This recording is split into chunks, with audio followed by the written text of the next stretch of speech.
Great to be here. Thanks for inviting me here today. We're going to talk about some exciting stuff. I mean, we're all on this journey. I talk to a lot of customers, and we all want to make our companies building software much more agile. We want to bring new features quicker to the market. But there are some challenges to that, right? So what I would like to do today is talk a little bit about some best practices on building a container, microservices, a Kubernetes platform, and specifically, what do you need to do if you think about monitoring? How do you keep an eye on all of these important components running in your platforms? So a little bit about myself. My name is Stijn. It's a Dutch name. Don't worry about it. I'm originally from Belgium. I was a co-founder and CEO of CoScale. At CoScale, we built a platform for full stack monitoring of containers and microservices. We were acquired by Relic in October last year. So I'm now working for Relic as a role. My role today is Technical Evangelist, which is an awesome role because I get the opportunity to speak at events like this. I currently live in Barcelona, so we moved our team from Belgium to Barcelona, which everyone very much likes. And I'm really passionate about Docker, Kubernetes, everything related to microservices and the ecosystem. So. I quickly started with this in the beginning of this talk. We are all here because we believe in the benefits that containers, that microservices bring us, right? Containers, they help us to move faster. They make us be more cost efficient. And containers help us to be more portable. We can move our workloads from one cloud to another cloud, from our on-prem data center in the cloud. We can scale out. There are a lot of great benefits to using containers and adopting microservices. Now, I want to start with this question here. Where are you in your containers, in your Kubernetes adoption journey?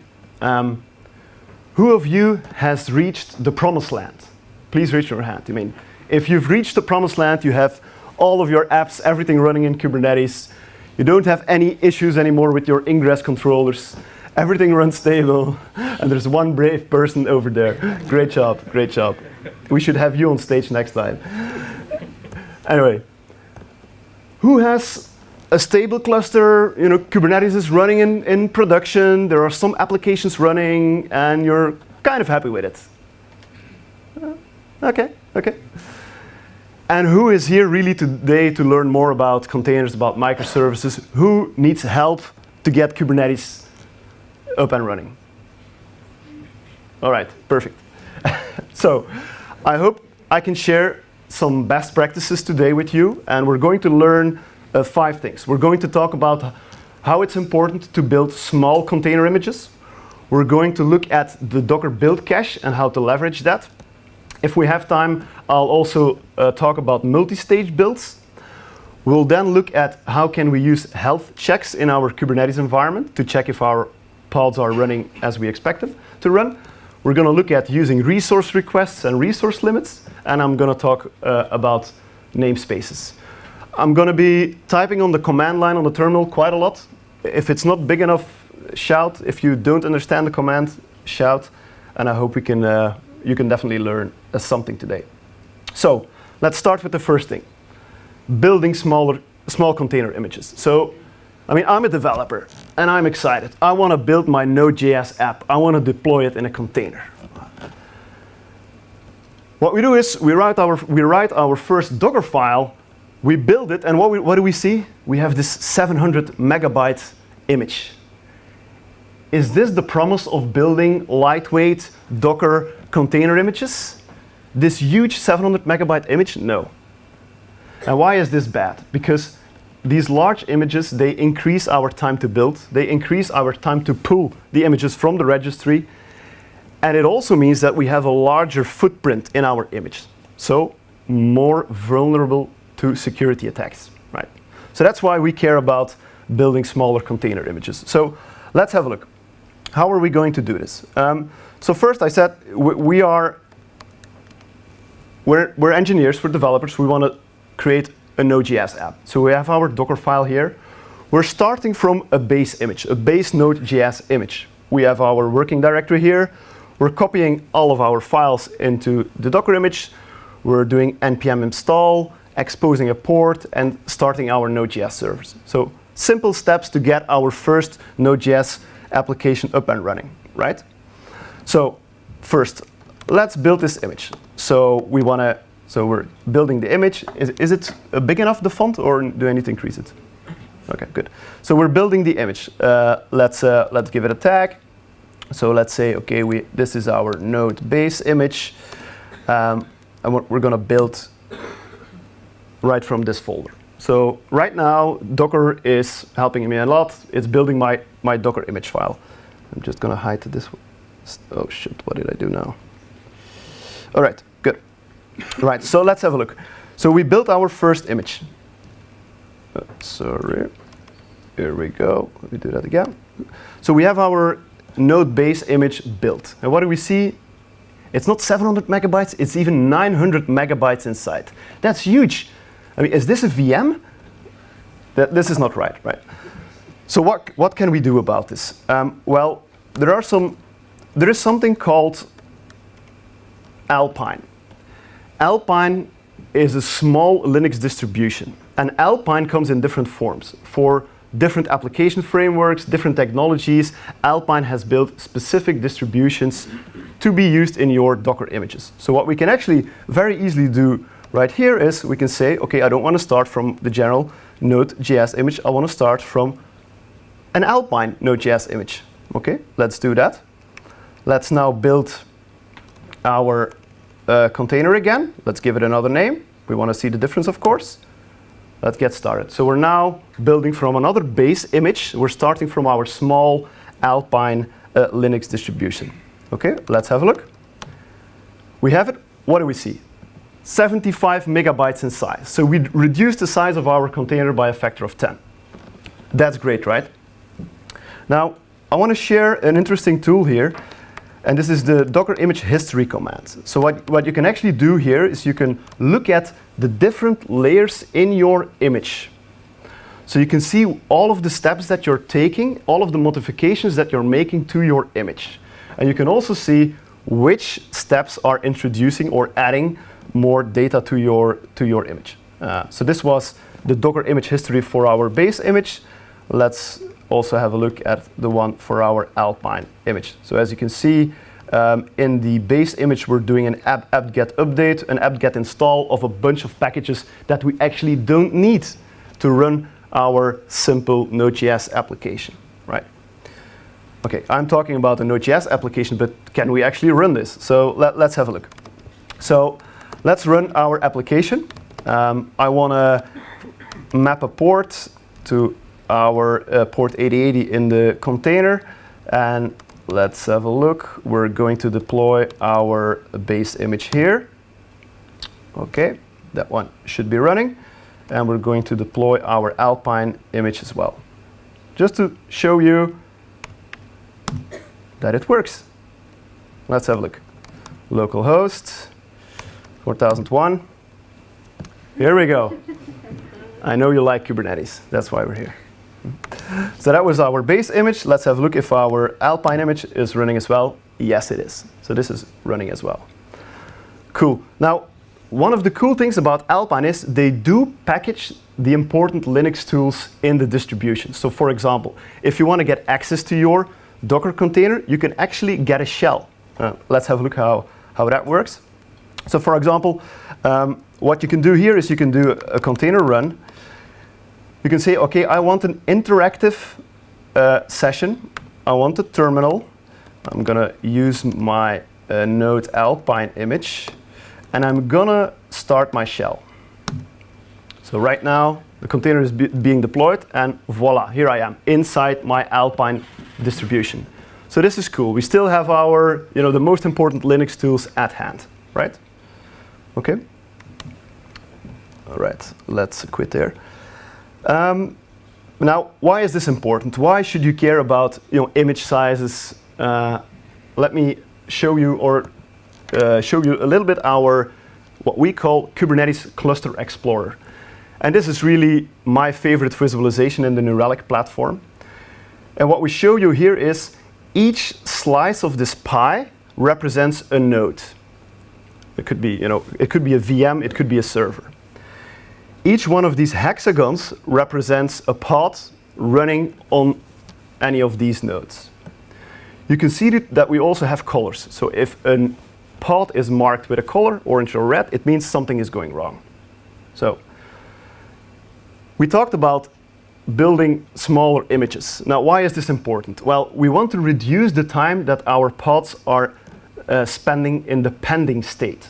So if it's in the pending state, it means that we're still, either maybe pulling our container from the registry. So or we're transferring it over the network. If this takes a long time, you don't have your agile, automatically scaling Kubernetes environment. So that's why small containers are important. Another thing we can see here, if I actually click on any of these pods that are in the center of this visualization, are the ones that are in the pending state. For example, what I can see here is that invalid image name. So in the new Relic platform, we will show you why a pod is stuck in the pending state. So, and in this case, because there was an invalid image provided, I'll show you an example later where there are not enough resources available in the cluster. Right. So I'll come back to this interface in a minute. Okay. Any questions so far? All right. Cool. So let's have a look at our Docker file again. What are we actually doing here? We're starting from our Alpine image, and then we're copying our source code. Our source code is actually something that changes very frequently, right? Docker has something built in called the image cache. So every time you make a change to your Docker image, Docker will look and will see, oh, okay, these layers are the same. I don't need to build them again. So it's important that you think about the hierarchy in your Docker files. So what I'm doing here is I'm copying my source code at almost at the very beginning of my Docker file. So it means that every time I copy new source code, all of the following layers will be modified, and Docker will not be able to cache them. That's not what we want, right? So let's change that. So this is a Node.js app, so we do need a few things to be able to run our npm install. So what we're going to do is we're going to only copy our package JSON file. Sorry, we're going to copy our public directory. This is the directory that contains the image, and then we're going to copy our server.js file. Right. All right. So let's build this image again. I'm gonna give this a different name. Just a second. All right. Let's have a look. We have our better cached version available in our repository. What we can do now again is inspect the image. So we can say, all right, I want to inspect this image. And then we can actually see here, so we're only copying our package JSON in the beginning. We're doing our npm install, and then higher in our Docker image layers, we're copying our directory, the public directory, and our server.js file. If you do this properly, your Docker image build cache will work much more effectively, and you will be able to build your images much faster. Okay? Cool. Oh, don't want to do that. All right, cool. So these were some examples talking about how to use Docker tools, how to build smaller container images. Let's move to the next piece. Let's move to a real Kubernetes cluster. So I'm going to skip these slides here. All right. So let's talk about health checks. Health checks is a mechanism within Kubernetes, and it allows me to check if a container is ready or if it is healthy. So there are two types of health checks. There are readiness probes and there are liveness probes. A readiness probe is used to say, okay, yes, my app is now ready to accept traffic. Another typical use case that we see is, for example, if you have a container that needs to process a lot of data, maybe at some point in time you want to do a batch process of data and you don't want to serve any traffic to the container, you can then say to the readiness probe, hey, I'm not ready to accept traffic right now. And then when the batch job is finished, you can say, okay, I'm ready again, give me some traffic. The liveness probe is really to check, okay, is my app alive? Am I still running? So we'll look at an example on how to do this right now. So let me move to my Kube environment right here. So first of all, what I want to show you is how do we deploy the New Relic technology? How do we deploy the New Relic agent in our Kubernetes cluster? So we have this YAML file here. And for the person who has reached the promised land, I can imagine you dream about sweet YAML files. So let's have a look at our YAML file here. So this is our YAML file to deploy the New Relic infrastructure agent. What we're doing right here is we're creating a service account, creating a cluster role. But what I especially want to emphasize is we're using a daemon set. So a daemon set means that we are telling Kubernetes that we want this agent, so the New Relic agent, or this pod, to be deployed on each of my nodes. Now this is very handy because if you grow your cluster, if you add a new node to your cluster, the New Relic agent will be automatically deployed, right? So we see some configuration data here. You know, you can give your cluster a name, your license key, etc. So what we do next is we do kubectl create, and we want to apply our YAML file, right? Okay. So the service account was created, you know, the role binding, the daemon set. So let's have a look. Do we have our agent running now? kubectl. Okay, I have to learn how to type.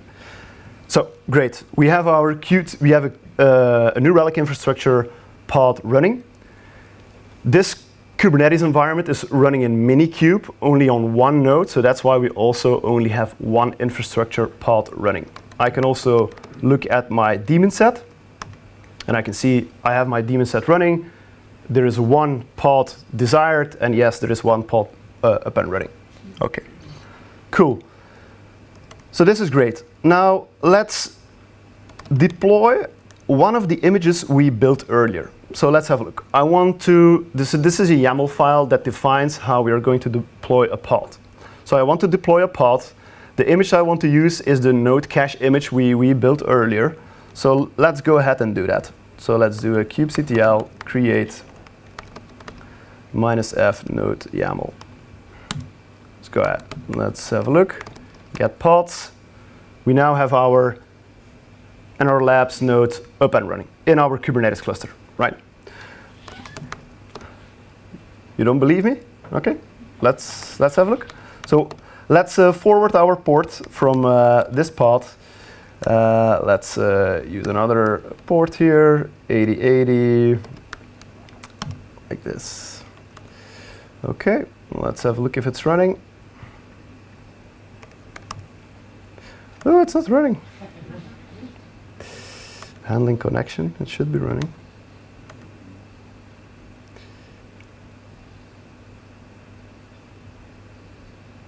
I didn't pray to the demo gods before we started.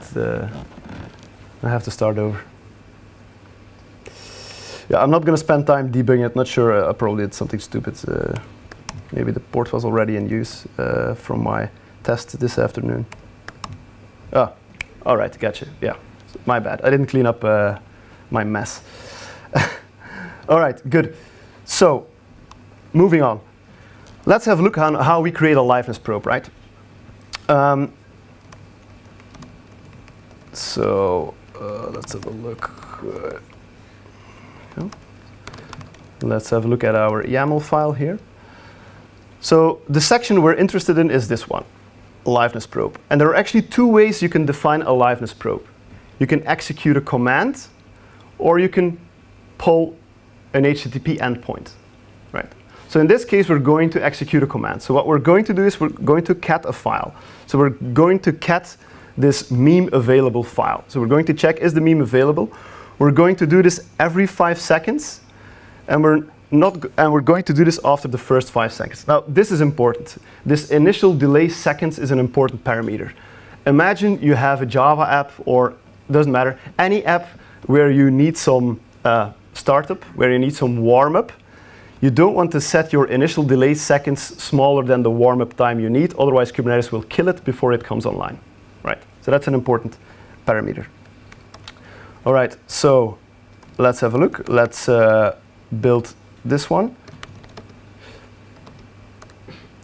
Liveness, our CMD. Okay, let's see what we're doing here. kubectl. So we have our liveness pod running. We're gonna have a look. Labs. I should have picked shorter names, of course. So okay, so the container is running. Now there was another command, maybe you saw it in the YAML file. I will remove the meme available file after 30 seconds. So let's just wait a few more seconds. So about right now, our Kubernetes kicks in. It says, hey, the liveness probe is failing. I can't find this file anymore. And in a minute, it will actually restart the container. Right. Pretty cool, right? So let's have a look at our, in the meantime, at our Kubernetes dashboard. So we deployed our daemon set in our Kubernetes cluster. So we're automatically getting these dashboards. This is not a very exciting cluster. We only have one node. But still, you can see that we have some data coming up here.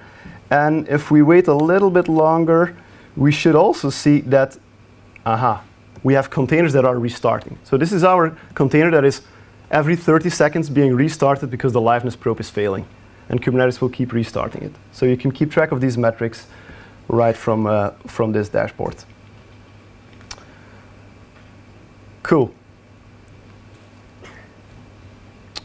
All right. What's next? So I mentioned the initial delay seconds, a very important parameter. Let's talk about the following thing. If you're building a Kubernetes cluster and your team is growing, multiple people are consuming the resources in your cluster, you want to make sure that you have control over resource consumption, right? So, and this is why Kubernetes has a concept of resource limits and resource requests. So what you can say is, okay, if you want to deploy a pod in your cluster, you can say, okay, I want 1 CPU core and I want 1 GB of memory. Okay.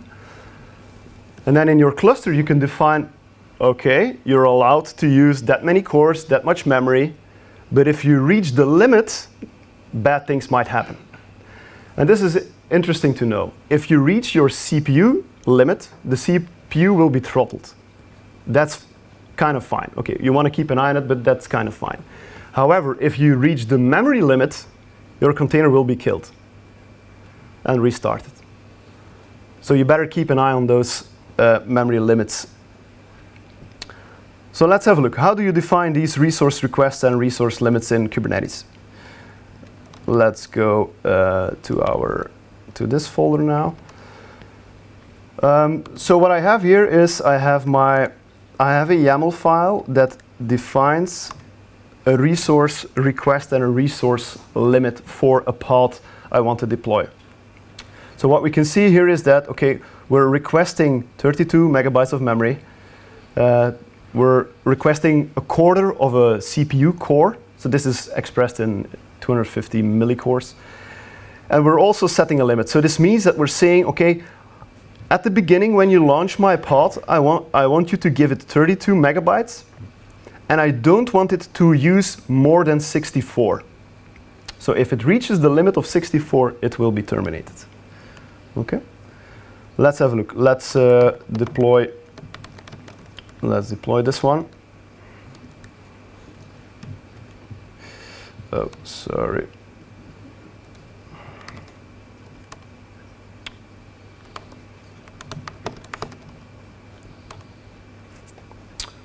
Cool.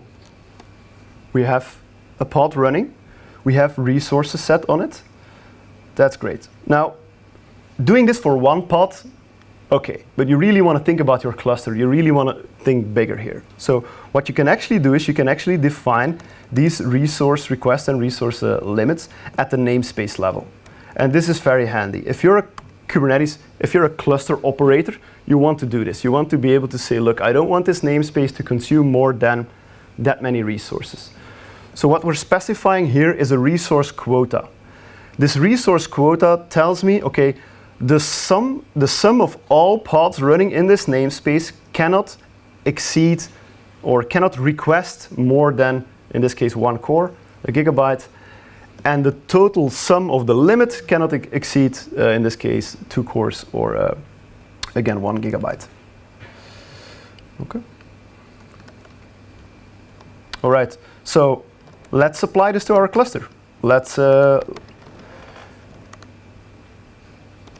namespace. Okay, let's apply this. What would happen now if we try to deploy a pod that is asking for too much resources? So I have this pod right here, pod high, and it wants 2 gigabytes of memory, 2 cores. Let's have a look.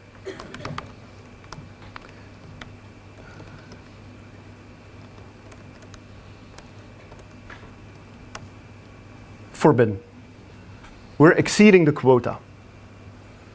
So if one of our team members is trying to ask for too many resources, the cluster will say, nope, sorry, not allowed. So that's cool. Let's go back to our Kubernetes Cluster Explorer, and I would like to go to this one right here. I'm gonna filter. So the cool thing about this visualization, the Cluster Explorer, is that you can also filter. So what you can also do is, if you have different namespaces, you can say, okay, right now I'm only interested in my default namespace. You can then hover, you see our New Relic agent running here. We have our liveness pod running here, and our labs running here, and we have our resources pod running here that we started earlier. Now, the cool thing here is, it might be a little bit small to see because it's not running for that long. We can actually see the memory and the CPU requests on this chart here. So for example, we can see the blue one is how much memory are we currently consuming. So we're currently consuming 30 megabytes of memory. Our request has been set to 34. So we're around our request. Okay, so we did a good estimate, but however, our limit is set to 67, so we need to keep an eye on this. If our container starts to using much more memory, it will be killed. Now, of course, in the New Relic platform, you can alert on all of these things. So you definitely want to do that. Cool. Let's have a look. Let me quickly clean up this resource quota because I want to show something else. I'm going to clean this up. So what I would like to do now is I would like to add a deployment to my cluster. So we have a deployment YAML file here. And in this deployment, we're specifying, okay, for this pod, how many instances of this pod do I want to have running? And this is typically called the replica set. So what I'm defining here is, okay, I want 1 replica of my node cache image being deployed in my cluster. So let's go ahead and do that. You can also see that we're asking for some memory and for some CPU in this file. So let's go ahead and do this. Let's create our deployment. So the deployment is created. Let's have a look at our pods. Yeah, crash loop back off. Of course, this one, I still have my pod with my liveness probe running, so this keeps running and restarting. We have our deployment up and running, so that's great.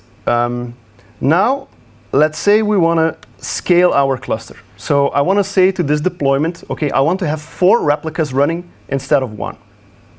Okay, let's go ahead and do this. Let's have a look at the pods. And what we see now, we still only have 1 pod running because there aren't enough resources in our cluster. So Kubernetes is not able to schedule 3 more resources in the cluster. If we go back to our dashboard here, we should actually very nicely see that we have these 3 pods stuck in the pending state because they can't be scheduled on our cluster. All right, cool. Let's going back to our presentation. So I want to end this presentation talking a little bit about namespaces. What we see often with our customers when they start with Kubernetes is that they start very simple, which is a good thing. You should start simple. And what they typically do is they use namespaces in the beginning. They use one namespace for their production environment and one namespace for their development environment. That makes total sense. But if your teams grow, if you have multiple teams, it probably makes sense to have a namespace for each team, right? Now, having said this, what I've seen more recently is actually that people are starting to use more different clusters than different namespaces. So what I've seen in larger enterprises is that they're building separate Kubernetes clusters for separate teams instead of giving them a different namespace within, one big giant cluster. Right? So that's actually what I'm talking about right there. Why is this important, using namespaces? Well, it improves manageability of the cluster, but also security. You don't want a team that you've never heard of to be able to access your clusters, to be able to access your pods, right? So it improves your security footprint. Something that is less known is it also actually improves performance. Because in a Kubernetes environment, every action happens via the Kubernetes APIs. So if you want to do an action on a shitload, forgive my French, on a huge number of resources, it will actually take longer than on a smaller set of resources. You won't see this effect in smaller clusters, but definitely in large clusters you will see this. So we talked today about the importance of building smaller container images. So let's use small distributions like Alpine. There are others out there. Leverage the Docker build cache. So think about when to add your source code, for example. We didn't talk about multi-stage builds. I left this out. Feel free to come talk to me after the session. We talked about setting up health checks. This is important to make sure that you can tell Kubernetes if your pod is healthy, if it is ready to accept and handle traffic. We looked at using resource requests and resource limits, and then we finally talked about leveraging namespaces in your organization. Hopefully this was somewhat helpful for some of you, and thank you. Happy to take some questions.